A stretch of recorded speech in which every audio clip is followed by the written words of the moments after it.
aqui com mais uma videoaula de como estralar os dedos.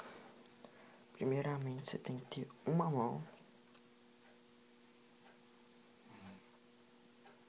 5 dedos,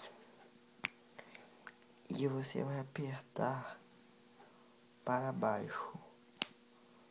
Tá vendo assim, ó? Apertar, pode apertar mesmo.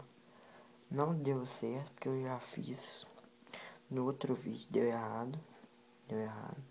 E eu já estralei todos os meus dedos. E tem que estralar o da outra também, ó. Senão pode dar errado, entendeu?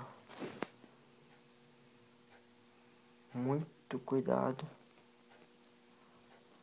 entendeu? É isso aí, galera.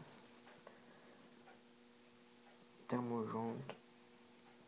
Link corte, vai tomar no cu.